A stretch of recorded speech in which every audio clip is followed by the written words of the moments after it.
Hello, ladies and gentlemen, and thank you for joining me. Root Beer here, looking at question number 25, the last question on our grade 7 Gauss paper. It's been a good contest year, 2010. I hope the grade 8 Gauss, which will be the next paper I go through, will be just as good. Tanner wants to fill his swimming pool using 2 hoses, each of which sprays water at a constant rate. Hose A fills the pool in A hours, when used by itself, and A is going to be a positive integer. Hose B fills the pool in B hours when used by itself, where B is a positive integer. When used together, hose A and hose B fill the pool in 6 hours. How many different possible values are there for A? Now, A being a positive integer, I think is going to help us. I don't think there's any particular way to go about doing this. I know how long it takes them to fill the pool, but I don't know these constant rates that they're actually talking to me about. I also don't know how big the pool is, but I'm going to give a name to how big the pool is. We'll say the pool has, I don't know, P liters. So let P liters be the size of the pool. So the rate of hose A is how much it fills divided by how much time it takes to fill. So we get P over A liters per hour. The rate of hose B is going to be P over B liters per hour. Okay, again, it's filling up P liters of the pool, but it takes B hours. Now their combined rate is something I can express in one of 2 ways. I could say it's P over 6, because we're told it takes 6 hours to fill the pool. But this is also just the sum of these 2 rates. So it's also P over A plus P over B. Now we could get a common denominator here if we wished. First, I'm going to divide by P on top and bottom. So 1 over 6 is 1 over A plus 1 over B. Oh, now, I was going to get a common denominator, but actually I think it might be easier to work with the question this way. Okay, written like this. So this reminds me of what are called Egyptian fractions. I don't know exactly. I think the old Egyptian hieroglyphs always used to sort of write whatever the Egyptian number was. Here's a really crummy Eye of Horus. But they used to, pretend that in ancient Egypt this was a 5. I think they just used to sort of write one symbol, and then suddenly it became 1 over 5. But they didn't have this idea of, Eye of Horus, which kind of just looks like a fish, if I'm honest, is the way I'm drawing it.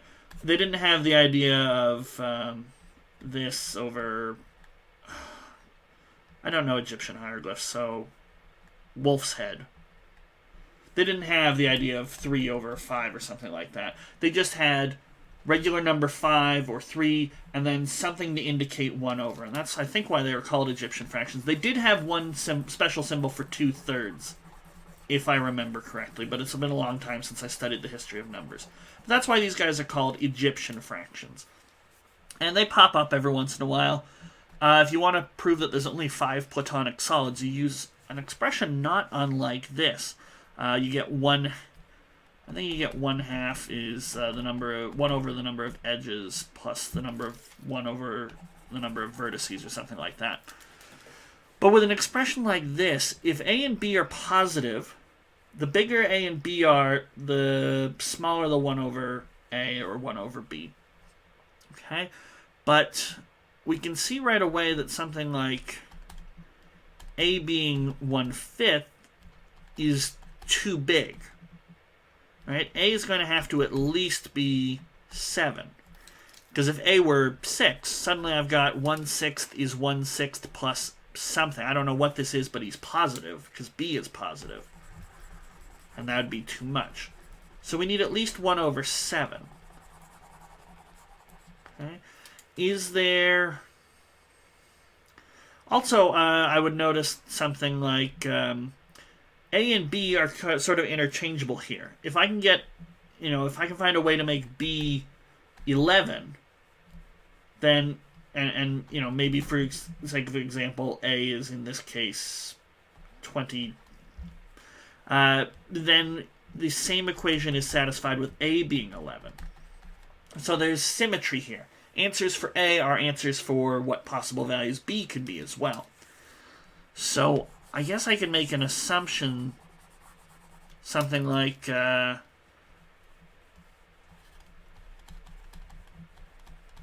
suppose A is greater than or equal to B? No, I don't want to say that because that's going to cut off half my possible. Well, no, let's say suppose A is less than or equal to B. Now we say less than or equal. I think we can get equal. If A equals B, then I'd have 1/6 is 2 copies of 1 over A. And so A would be 12. So we could get 1/6 is 1/12 plus 1/12. And you can't have A be more than a 12th, because if I'm assuming A is the small one, this is just an assumption I'm choosing to make. If A were bigger than 13, then B being bigger than A means it's also bigger than 13. So this is at least 1/13 plus 1/13, and that's just not enough. It's just not enough. So yeah, A's got to be less than or equal to 12. So that gives us a very small range of options for A. A could be 7, 8, 9, 10, 11, or 12. And then, of course, remember, each of these might give me a B value, and that B value also gives me a value for A. And I need to not forget that at the end. So I guess the easiest thing to do is just grab a calculator and make a little chart. So